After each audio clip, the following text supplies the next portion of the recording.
frustraciones que tenemos como docentes de música. Algunas muy leves, ¿sí? Algunas que las sobrellevamos, y no hay problema. Y otras que nos sacan las ganas de volver al aula.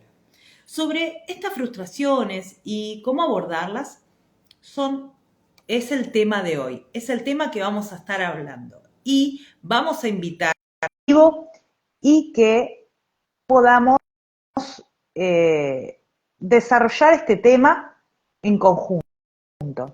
Este tema que ahora ¡acá Ayelín, estoy! que nos está llamando, ya está. Sí, genial, Ayelén. Qué bueno. Lo logramos, por fin, qué emoción. Bueno, hablemos de todo esto que me encanta, así que gracias por esta invitación y saludo para todos los que estén por ahí del otro lado. Bueno, primero que nada, bienvenida.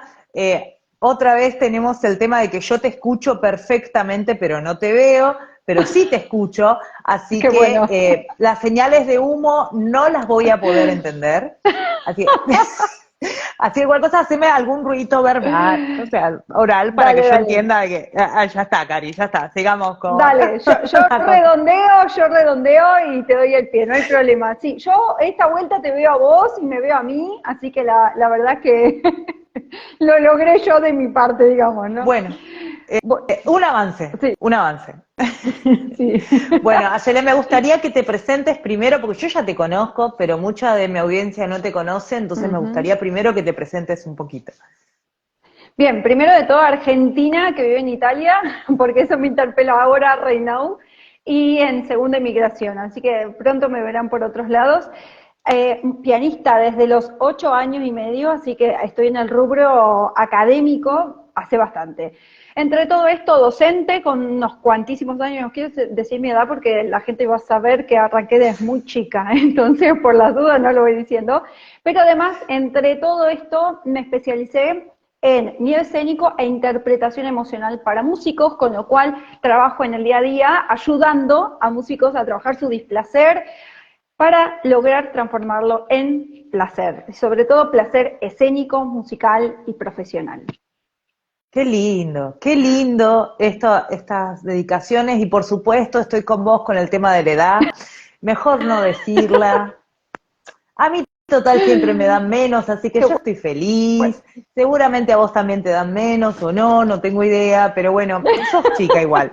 No te preocupes. Sí, sí, sí, sí. Ahora, vamos con el tema de lleno, ¿sí? De este vivo puntual, que tiene que ver con abordar las frustraciones que Uh-huh. se derivan de ser profe de música.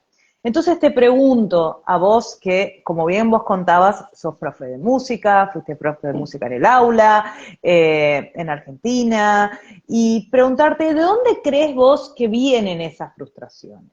O sea, ¿por qué Sí, tenemos esas frustraciones? ¿Y cuáles son las que vos tenías? uf, tenía unas cuantas, como para que no se desanimen todos, pasamos por ahí.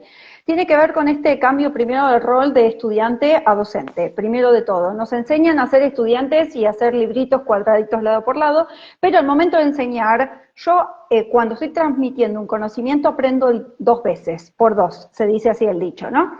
Entonces, y eso por un lado. Entonces, lo que está inestable va a seguir estando inestable. Entonces, hasta que yo entienda que me tengo que formar para poder ser docente y no se hace de la noche a la mañana, es donde ahí empezamos a trabajar toda esta cuestión desde la vulnerabilidad, pero desde crecer, desde decir, che, yo no sé esto, pero lo puedo aprender.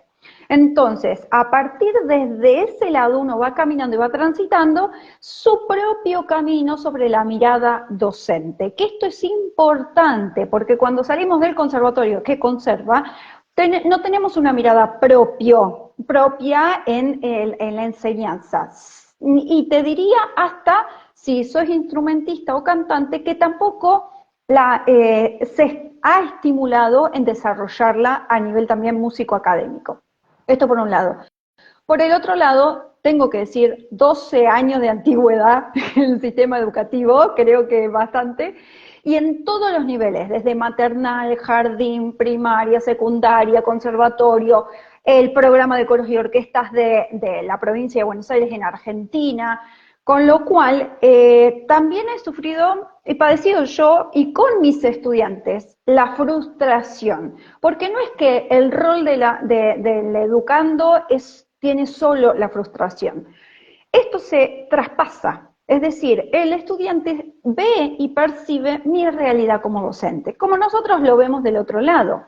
Ahora, sí, ahora te doy el pie, ahí voy. El tema es poder aceptar esa vulnerabilidad como personas, porque sobre todo somos personas. Después laburamos todo lo que tiene que ver frustración, aceptación, vergüenza, miedo, agobio, hastío, placer, pero primero tengo que elaborarlo como persona. Si no lo tengo trabajado, mucho menos lo voy a tener trabajado en la profesión.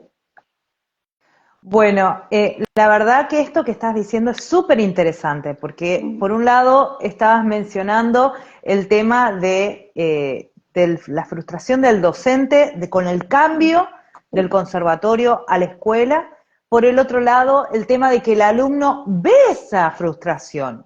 Y a veces no nos damos cuenta, no pensamos que el alumno va a llegar a observar nuestra frustración, y eso también puede hacer que nos frustremos mucho más, porque es como una bola de energía que se va pasando, ¿no?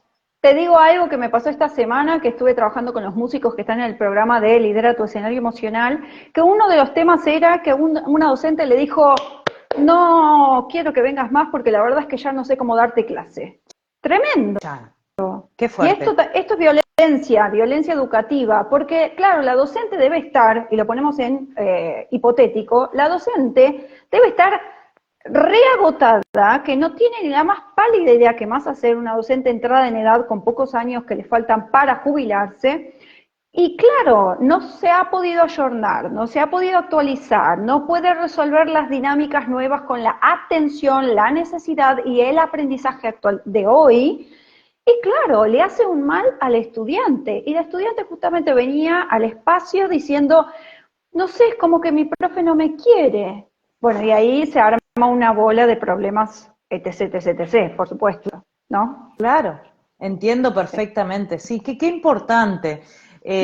Y qué cosa que por ahí no lo tenemos en cuenta. Hola, hola a todos los que se van uniendo. Estamos hablando acá con Ayelén sobre cómo abordar las frustraciones derivadas de ser profe de música, intentando de alguna manera ayudarte, ¿sí?, a que puedas sobrellevar esto, porque como vimos, son cosas que, como bien Ayelén estaba contando, que muchas veces vienen del tema del conservatorio al paso a la escuela, otras veces no nos damos cuenta de que realmente estamos llevando esa frustración a nuestros estudiantes, y eso termina siendo una bola de energía terrible, y frustrando también a nuestros estudiantes. O sea, no es algo que queda en nosotros, ay, estoy frustrado, no tengo ganas de ir a la escuela. No, los estudiantes se dan cuenta, lo notan en nosotros. Sí, decime, Ayelén. Y te digo algo, hay una frase muy conocida, ser docente es dejar una huella en el otro. Ahora, ¿qué tipo de huella quiero dejar yo? Es la pregunta.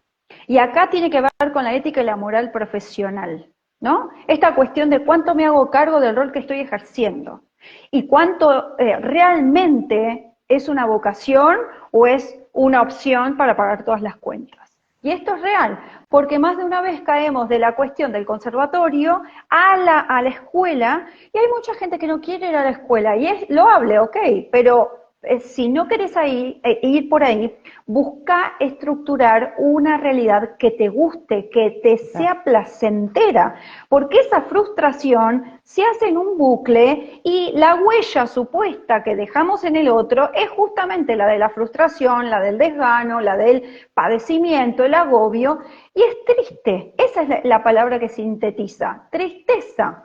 Ahora, no es lo mismo aprender a enseñar en el conservatorio, que estamos 1-1, 5-1, que en lo que es la institucionalidad, ¿sí? Hablamos sistema educativo latinoamericano, que están por aula de 20 a 30, 40 estudiantes. La metodología cambia, Cari. Totalmente, totalmente. Qué importante todo esto que vos estabas contando, porque es cierto, no todos eligen su profesión de ser maestro de música en una escuela. Muchos deciden, bueno, mira, la verdad, a mí me gusta mucho la música, me gustan los chicos, entonces, como no, mientras estoy esperando a crecer en mi instrumento y serme famoso en mi gira, en mi banda, o lo que sea, o individualmente, o lo que vaya a hacer, a dedicarme a nivel profesional en música como solista o como banda, voy a trabajar a la escuela. Y esto que pasa, como bien vos decías, se genera una frustración enorme porque hay cosas que no nos gustan, o sea, no nos sentimos cómodos, hay datos que no tenemos. Entonces esta solución que vos planteás es excepcional, porque vos estás diciendo generar en el aula y en tu realidad una situación que sí te permita vivir tranquilo o tranquila y no frustrarte. O sea, cambiar, hacerse cargo de que vos estás dando clases ahí y que todo lo que conlleva eso y todo lo que puede tocar a las personas que están alrededor tuyo, o sea, si uno desemboca esa frustración, puede hacer, como bien el otro día vos contabas, hacer que alguien odie la música de por vida. Sí, Alguien, sí. Y te digo más, Cari, aparte esta cuestión de poder transmitir que la música se puede disfrutar y no padecer, porque pareciera que, bueno, no me queda otra, ok, voy a laburar de esto, voy a trabajar de esto, y toda la vida padezco y me lamento porque, bueno, ok, tengo que pagar las facturas y trabajo de esto. Ahora, vos podés optar por eso, porque la realidad es que hay mucha gente que lo opta y se jubila así. Ahora, por el otro lado, yo puedo decir, ok, va a ser mi trabajo durante X cantidad de tiempo hasta que yo logre generar el puente que necesito para crear la realidad que quiero. Ok, ahora, en ese puente que yo decido va a durar X cantidad de tiempo, yo tengo que hacerme cargo que voy a marcar, entre comillas, para bien o para mal, las vidas de las personas que estoy nutriendo, educando, formando. Con lo cual, yo ahí el desafío que me pasó a mí es, nunca en mi vida me vinculé con nenes tan chiquititos, 1 año y medio. Dije, ¿cómo hago? ¿A dónde voy? Hay gente que forma.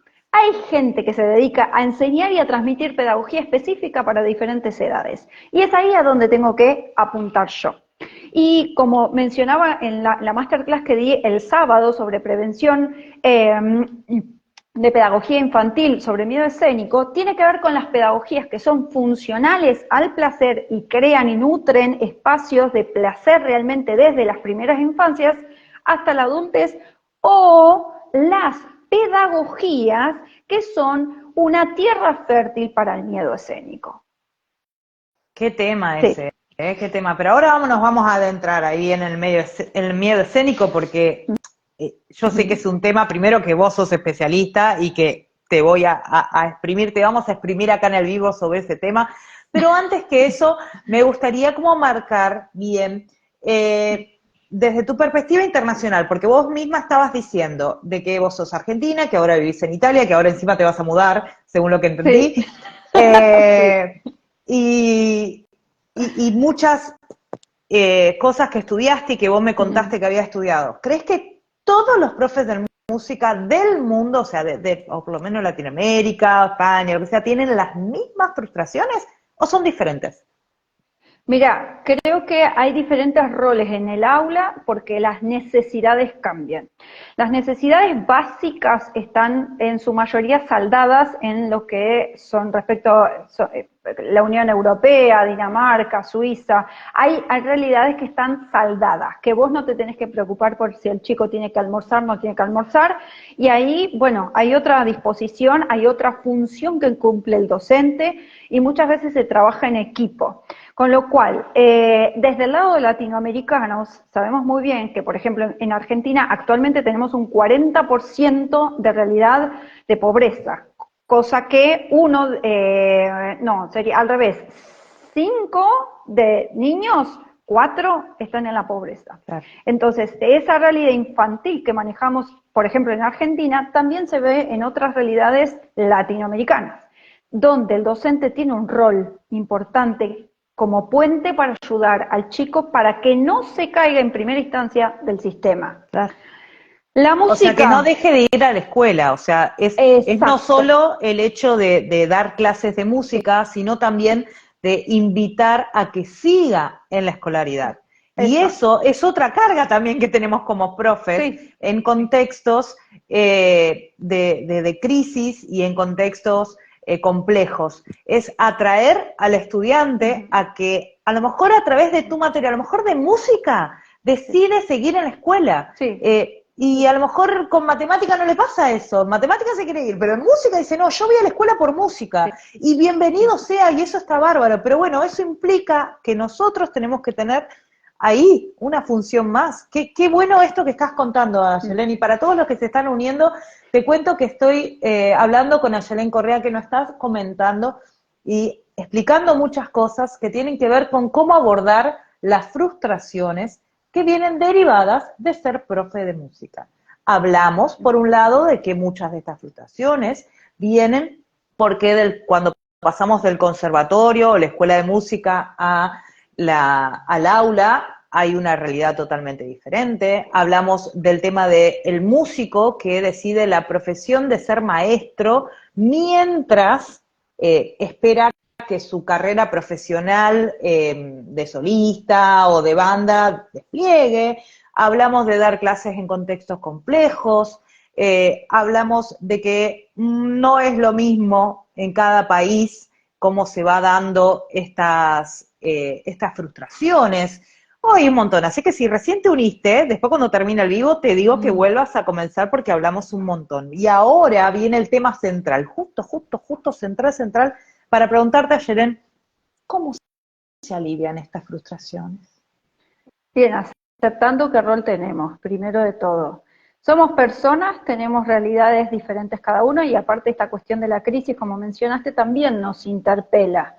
Y más si estás viviendo ahora en Argentina o en algún país que está viviendo una situación compleja, te interpela como persona. Por eso dije, antes que nada somos personas, después viene la profesión y después, obviamente, con la profesión, la responsabilidad de ejercerla lo mejor posible. Primero ante todo eso. Después, tengo una situación compleja, necesito saber con qué gente cuento alrededor, con qué colegas cuento. Una situación de desborde en una familia con derechos vulnerados, bueno, necesito ir al gabinete, necesito ir directamente con la docente encargada del curso y poder plantear en mi hora se sucedieron X cantidad de cosas. Este niño me contó esto, me dijo esto, me resolvió esto, me parece que dibujó algo llamativo, necesitamos abordarlo de otro lado. Con lo cual, la música en sí misma incluso es la única disciplina que desarrolla 3 veces más el lóbulo frontal del cerebro. Con lo cual, muchas veces se pierde de vista esto y la importancia del estímulo musical en el aula. Y en situaciones de vulnerabilidad es cuando más tiene que trabajarse música, porque necesito tener la atención desde un lado placentero, sobre todo si estoy viviendo en una crisis, en una dificultad de realidades vulneradas por todos lados, familias que están trabajando y desesperadas, mandando a los chicos a trabajar. Entonces, yo como docente en el aula, tengo que saber que voy a dar lo mejor que pueda, sí, pero no estoy solo en la escuela, necesito abrir y levantar la cabeza de mi planificación y trabajar en equipo. Ahí es donde voy a bajar mi frustración porque no puedo resolver las cosas, porque voy a decir, voy a poner el problema arriba de la mesa y voy a buscar gente que me ayude. Claro, qué interesante esto que decís, porque muchas veces creemos que estamos solos.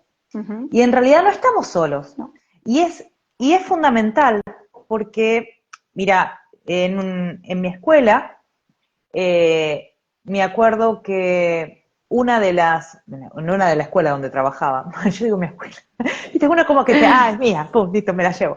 En una escuela donde trabajaba, gracias a creo que fue la docente de plástica,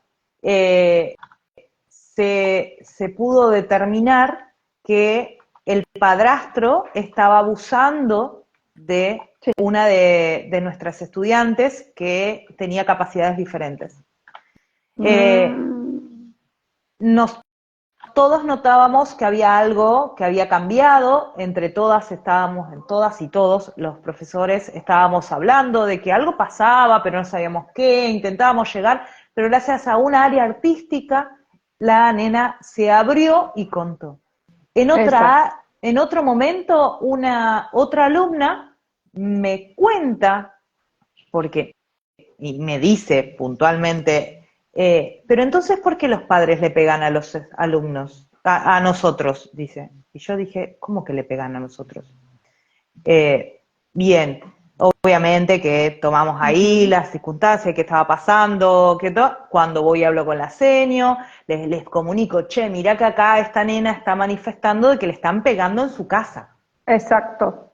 Y era una nena que no tenía problemas de conducta, no tenía problemas de conducta, me refiero a que manifestaba algo distinto a la normalidad o ser encima una alumna que tenía muy buenas notas, muy aplicada, todo, pero a ella en la casa la violentaban, como bien vos decías. Sí. Y se soltó con algo, justo una canción que estábamos trabajando. O sea, qué importante es poder comunicar lo que nos pasó en el aula con determinado estudiante a otro y dejar de sentirnos solos. Eso va a ayudar a aflojar las frustraciones. ¿Crees que hay otra manera también? ¿Hay otra herramienta que vos sugerís?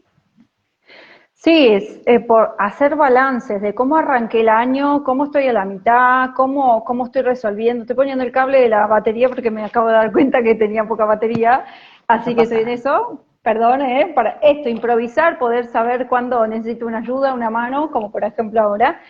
Claro. Necesito hacer balances. Si yo no estoy haciendo balances de mi realidad, de mi crecimiento, hay una cuestión muy grande que nos pasa a los docentes, que necesitamos todo el tiempo estar mejor, mejor, mejor, mejor, mejor. ¿Mejor que cuándo? ¿Cómo mido mi propio crecimiento y mi propia evolución en la formación docente, pedagógica, musical, etc., etc., etc.? Si yo no lo puedo hacer en mí, tampoco lo voy a hacer en otro, y tampoco voy a estar enseñando el celebrar mis logros. Entonces, acá tiene mucho de base la cuestión de cómo estimulo la autoestima en mis propios estudiantes. La pregunta es, ¿la sé estimular en mí?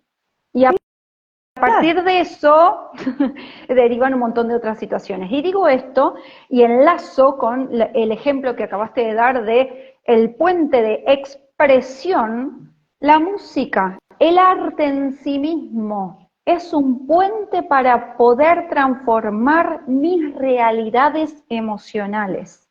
Por eso, en el aula es tan importante y relevante la expresión artística, desde la música, plástica, baile, teatro, lo que se ocurra, porque es el puente. Por algo, si lo llevamos a la parte academicista, los compositores, las compositoras, armaban sus obras y componían sus obras a partir de sus propios duelos, sus realidades. El Requiem, que es un tremendo dolor si lo escuchamos, el Requiem de Mozart, y tenemos así un montón de ejemplos. Bueno, sin ir más lejos tenemos la canción de Shakira, ¿no? Desde su duelo. ¡Ay, me muero! Sí, tal cual. Pero es el ejemplo más actual, digamos, que tenemos. Sí. Muy cierto lo que vos decías, el Requiem, pero tenemos el Pique Shakira. Y varias versiones tenemos ahí, hizo como varias veces duelo. Me encanta, sí, tal cual. Y lo podemos llevar a ese nivel de intensidad, de academicismo o de simpleza en la popularidad. Y esa es la ductibilidad que tiene el arte. La verdad que... Entonces, sí. Ahí cierro. Entonces, lo que quiero decir, yo no puedo trabajar o enseñar algo que no sé trabajarlo en mí. Así de simple. Qué importante esto que está contando Ayelén, ¿no? Porque muchas veces no nos damos cuenta, primero, de que estamos mejor que antes.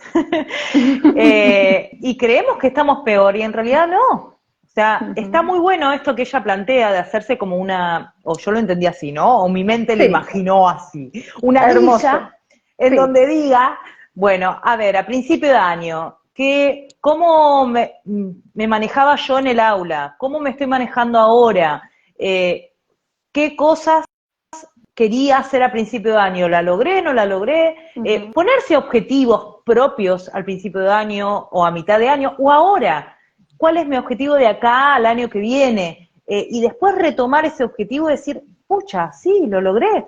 Porque al final quería hacer 3 canciones con los chicos en donde instrumenten y las hice. Porque al final quería poder no olvidarme los instrumentos, que siempre iba al aula que me olvidaba uno, y lo hice. Quería, o sea, tanto cosas grandes como chiquitas. Quería sentirme cómodo o cómoda cuando iba de salón a salón, sin cansarme, ponele, porque viste que a veces como que vamos rápido de un lado al otro. Yo me acuerdo que a veces, al principio de año, siempre tenía esta cuestión de que me cambiaban los cursos de lugar. Ya cuarto no era en ese lugar, era en otro lado. Entonces mi meta era acordarme dónde estaba cada salón. Porque me terminaban diciendo, acá, Cari, acá, y me hacían señas y me esperaban en la puerta. Y después lo iba haciendo. Y aunque parezca una pavada, es, che, me lo aprendí, che, pude hacer esto, pude hacer lo otro, y dejarme ver lo negativo, porque el otro día, perdón pero me gustaría sumar esto, el otro día fui a un evento de creatividad interdisciplinada y uno de los ponentes que estaban al principio comentaba cómo estamos tan acostumbrados a enfocarnos en lo malo antes de lo bueno, aunque lo bueno a veces es mayor. Por ejemplo, ¿cuántas noticias hay de que mundialmente hay cada vez más niños que salen de la pobreza? Mundial estamos hablando, ¿no? No de Argentina, mundial. ¿Cuántas noticias hay de eso? Si todos los días es un número muy grande, ¿no? De chicos que tienen acceso al agua potable, vamos a suponer. Y ahora con este del multimillonario influencer que lo amamos. Imagínate, más todavía. Pero ¿cuántas noticias tenemos de esa? Sí, pero eso tiene ¿Cuántas una noticias explicación, tenemos tiene una algo? explicación neuronal. Pancame ahí. Sí. Tiene una explicación neuronal. El cerebro está diseñado para sobrevivir. Por eso aparece tanto el medio escénico en escena, ¿no? En la cuestión artística. El cerebro está diseñado para recordar lo que me permite hacer que viva más tiempo. Y esto tiene que ver con la edad de las cavernas y no tiene que ver con nosotros. Ahora, esta situación se entrena, como lo digo también a los chicos que trabajan conmigo, los profesionales que trabajan. Necesito entrenarme en la funcionalidad de mi placer y no en la disfuncionalidad de mi padecimiento. Y acá es donde adentramos en la elección consciente. Y hago un paréntesis con esto para ligarlo a cómo logramos hacer de mantener ese entusiasmo, cómo logro mantener las ganas de seguir en la docencia y ver mis propios logros. Bueno, por lo menos tiene que estar conectada con la secuencia didáctica y con la expectativa de logro según el curso y los años. Yo puedo planificarlo para el otro, por una situación de obligatoriedad en el sistema, o puedo hacerlo a conciencia como docente responsable, exacto, y puedo ir viendo y llevando un control de esa expectativa de logro que tengo para con los chicos y en automático que yo voy generando y alcanzando esas expectativas como docente en el aula. Y ahí ligamos todo, básicamente. Qué genial. Todo esto que estás diciendo y contando, porque realmente ayuda. Yo creo que ayuda mucho y espero que muchos de los profes que nos están escuchando ahora puedan tomar, ¿sí?, todas estas herramientas que vos estás comentando, el tema de plantearse que por ahí no sé cosas y capacitarme con otro, que lo comentaste hace un ratito, capacitarme con alguien que sí sabe sobre eso, entonces eso va a aliviar mi frustración. También estuviste hablando de armar una grilla, en donde de las metas, o por lo menos así lo entendí yo, las metas no a corto, mediano y largo plazo que tienen que ver conmigo y cómo las cumplí, y felicitarme por eso, y manejar mis logros y felicitarme por esos logros me va a ayudar a bajar un poco la frustración. Otro de lo que vos decías era empezar a enfocarse un poco en lo positivo, elegir enfocarse en lo positivo y hacer algo al respecto sobre lo negativo, o sea, posicionarse, sí, hacerse cargo, como vos bien lo decías antes, bueno, estas son las cosas negativas, ¿qué voy a hacer al respecto?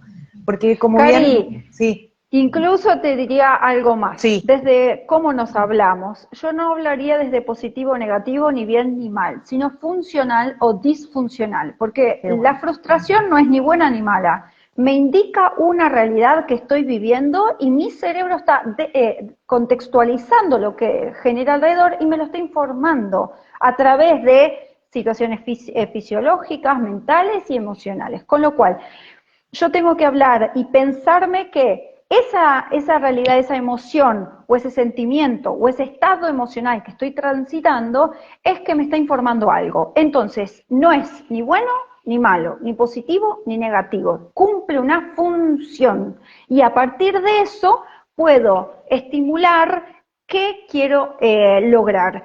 Logros saldados, desafíos concretados. Y en esa grilla, yo justamente lo que hago con los chicos es estimular a esto, la expectativa de logro del año como docente y como estudiante, y por el otro lado, logros adquiridos, y por el otro lado, desafíos trabajados. Claro. Y estoy generando una estructura que me mantenga con un placer sostenido y una compasión y una escucha constante a mi necesidad y por ende a la necesidad de mi estudiante. Claro, porque estoy teniendo, por un lado, una positividad te veo mis logros y me felicito por eso, y por el otro lado, esa frustración se empieza a transformar en un desafío, ¿sí? En un desafío positivo, en un desafío a decir, bueno, esto es lo que me cuesta, esto es lo que me hace mal, bueno, a ver cómo lo abordo y cómo lo intento solucionar. Y eso también marca de que durante la docencia no es imposible que no tengamos frustraciones durante todos los años que duran la docencia. O sea, es parte de nosotros. Es parte del aprendizaje en realidad, ¡Claro! frustrarse. Sí. Y eso es importante porque también entender que es parte de nosotros esta frustración, también nos hace entender que es parte de nuestros estudiantes, ¿sí? Es parte de ellos también que se frustren. ¿Y cómo vamos a manejar esa frustración con ellos? Pero ese es otro tema que hablaremos en otra mateada. Ahora, Ayelet, esto que nombraste varias veces y que yo ya quiero entrarle ahí, el tema del pánico escénico. ¿Cómo se vincula con la docencia? ¿Sí? Se enseña. Y pánico, estrés, o sea, podés llamarle y tiene que ver con el nivel de la intensidad de la emoción.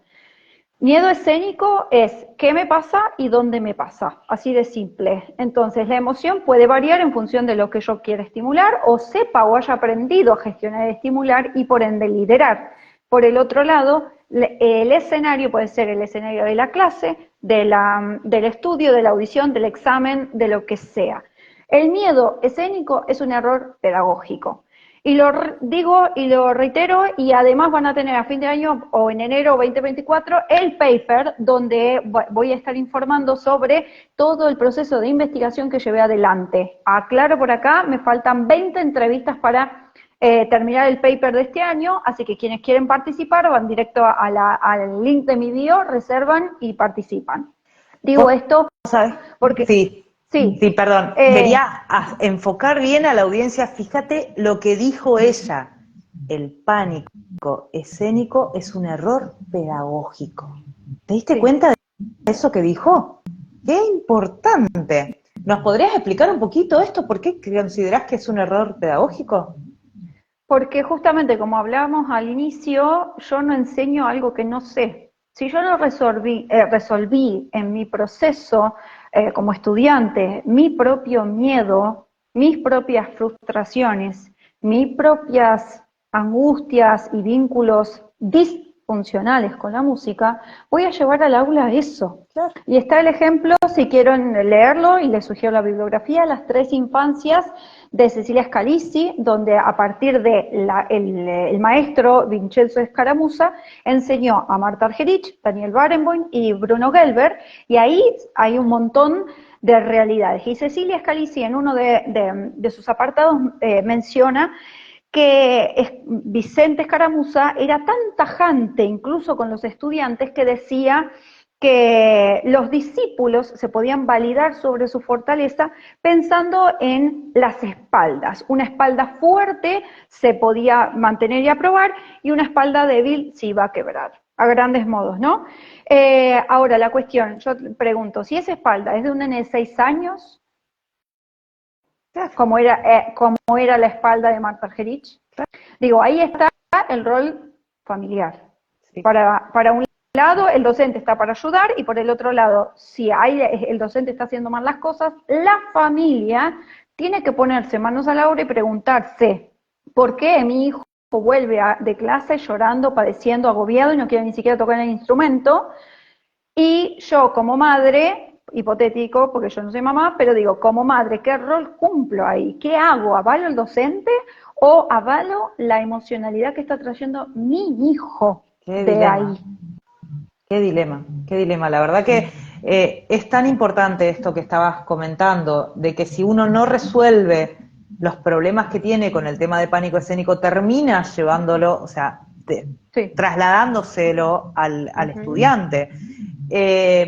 Y eso también, en el pánico escénico, como bien vos decías, no se trata solamente del pánico escénico cuando voy a tocar frente a un montón de gente, sino que también a veces sucede el pánico escénico cuando estoy tocando con un par de estudiantes, cuando me tengo que parar en el aula, cuando tengo que hacer un acto, un show, un evento, y tengo que hablar por el micrófono, contando lo que hicieron nuestros estudiantes, puertas para adentro, cuando tengo una clase abierta. Fíjate que, o sea, no estamos hablando del pánico escénico, en este caso, hoy en este vivo, a grandes escalas, de que no, el músico se sube con el piano arriba del Teatro Colón o del teatro donde sea y se frena, no, o sea, más chicos sí. Cari, igual yo ni siquiera lo desmerecería ni pondría por orden de importancia, porque el Teatro Colón es más importante que el aula. No,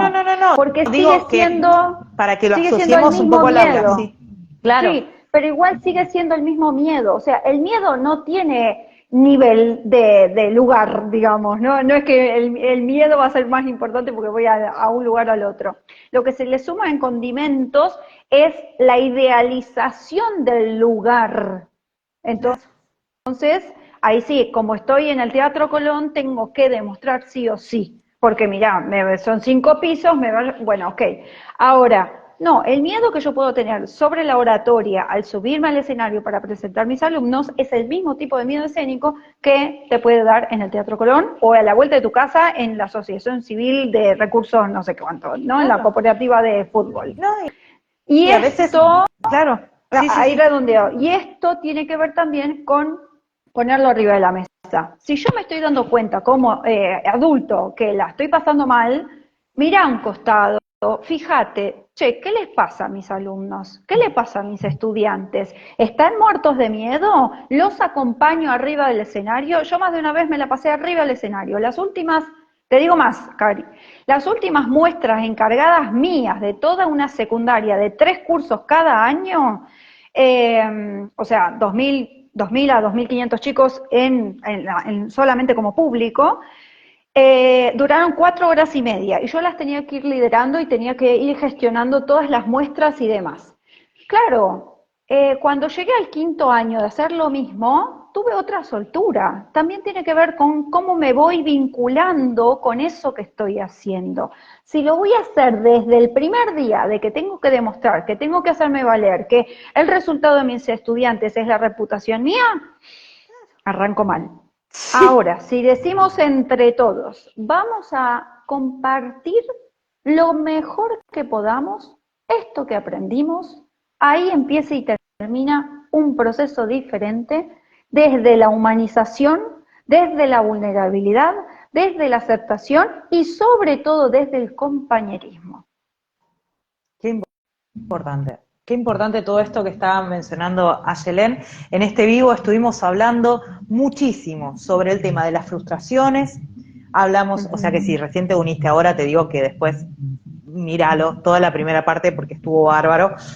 Hablamos del tema de cómo afrontar estas frustraciones, cómo afrontar este pánico escénico y cómo eso afecta a nuestros estudiantes, y a veces pasa, como bien Ayelén estaba contando, ¿por qué ellos no quieren subirse al escenario a mostrar lo que habían hecho? ¿O por qué cuando viene la familia a verlos no quieren mostrarse? Yo también tengo ese problema. Entonces, primero resuelvo, ¿sí? Como bien decía Ayelén, y le estuvo nombrando varias veces en este vivo, resolver los problemas nuestros para que eso no ¿sí? No vamos a poder abordar las cuestiones emocionales si nosotros no las podemos resolver. Y eso es muy importante y creo que es un punto clave cuando tratamos de las frustraciones, ¿sí? ¿Puedo ir a buscar algo y traerlo para mostrárselos? Por supuesto, por supuesto. A ver, escriben ahí en comentarios que voy a ir a buscar, a ver si adivinan. Ahora ella va a ir a buscarlo. Vos que estás ahí mirando, que yo no la veo a ella, yo nada más la escucho, porque Instagram tiene estas cuestiones de los vivos. Así que cuando ella lo traiga, ustedes digan qué es, escríbanlo porque yo no lo voy a poder ver. Entonces escríbanme qué es lo que ella trae. ¡Ya volví! A ver, ¿qué trajo? Hablemos de miedo escénico. Esta versión italiano, La magia delle farfalle, el primer cuento para docentes para hablar del miedo escénico. Miren esta ilustración hermosa, magnífica, porque tenemos que poder hablarlo. Si no sé cómo hablarlo, aunque sea el punto disparador, es un cuento. En este cuento está Francesca, que es la protagonista, donde realmente tuvo varios displaceres y la mamá la encontró estudiando en la habitación y estaba a los gritos desbordada que no podía más, y la mamá se puso al lado de ella y le contó una historia. Así que este es el primer cuento a nivel internacional, por eso está en español, en italiano y próximamente estará en inglés. Para todos los que quieran, lo encuentran en Amazon en mi bio. O sea, es un cuento para trabajar con nuestros estudiantes sobre el tema del pánico escénico. Qué importante y qué bueno, me encanta. La verdad, está bárbaro, y está bárbaro también que pueda llegar a nivel internacional, o sea, porque de cualquier lugar del mundo donde estés podés acceder a este material y poder trabajarlo. Ahí está, mira, Daniel te está preguntando, Ayelén, ¿cómo se llama el cuento? ¿Y el autor? La magia de las mariposas, Ayelén Correa, soy yo la autora, así que justamente. O sea que, Ayelén, igualmente se pueden comunicar con vos también para que le puedas dar cómo conseguirlo y demás. Ahí te anoto. Sí, ahí lo escribí. Directamente está en el link de mi bio. Tienen el link directo que va a Amazon, o si no, entras a www.ayelencorrea.com y ahí tenés la página directo que te explica cómo, para quién es, para quién no es. Tenés la versión ebook en digital o la versión en físico, tapa blanda, para poder usarlo todas las veces que necesites en la escuela y que sea un caballito de batalla y que no por ser tapaduras no te entre acá, no te entre allá, no, que sea flexible, que no sea pesado y que sea justamente la posibilidad de hablar del miedo sin miedo. Qué bueno, qué interesante. La verdad que me encantó muchísimo este vivo. Aprendimos un montón, hablamos sobre muchas cosas y pudimos entender también, y espero que vos que nos estás mirando, tomes aunque sea una de todas estas herramientas que nombramos y que Ayelén profundizó para poder aliviar, ¿sí? Aliviar estas frustraciones y ayudarte a bueno, en este caso terminar el año y empezar el año que viene, a poder seguir en la profesión, que es una profesión hermosa, más allá de que estés de paso por esta profesión, como bien nosotros estábamos diciendo antes, que a lo mejor elegiste ser docente porque en la carrera que vos tenías, pianista, guitarrista, lo que sea, cantante, lo que sea, no dio los frutos económicos, entonces te fuiste a la docencia y está todo bien. Yo la verdad que a mí me encanta, ¿no?, que podamos hablar de este tema, porque no siempre todos tenemos el amor por la docencia y está perfecto, pero bueno, es importante, como bien decía Yelén, hacerse cargo. Aunque sea algo momentáneo, hacerse cargo que estás en esa posición y que estás tocando vidas y poder manejar todas estas frustraciones con esta forma que te dijo Ayelén, que si no la escuchaste, te sugiero que después veas el vivo, ¿sí? Y que Para no hablar de... Sí. todo es cultivable. Cuando tenemos ganas, voluntad y deseo de crecimiento, todo es cultivable.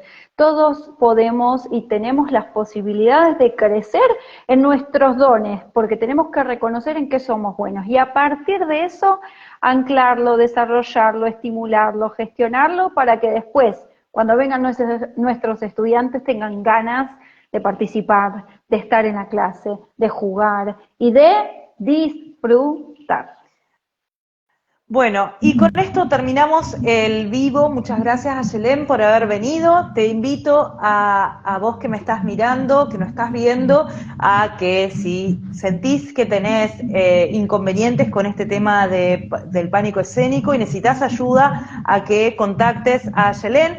Y si sos nuevo en la docencia o sentís que necesitas ayuda para capacitarte en estas frustraciones que estábamos hablando antes, háblame a mí. Y vamos así, uno y uno. Depende de lo que vos quieras, mira, tenemos para todos los gustos. Hay que ponerle humor, hay que ponerle alegría. Muchas gracias, Ayelén. Gracias a vos y gracias a todos los que nos dedicaron un ratito de su vida a compartir y a debatir y a pensar y a repensar cómo disfrutar de la hermosa docencia. Gracias. Nos vemos hasta el próximo vivo. Adiós. Chau, chau, chau.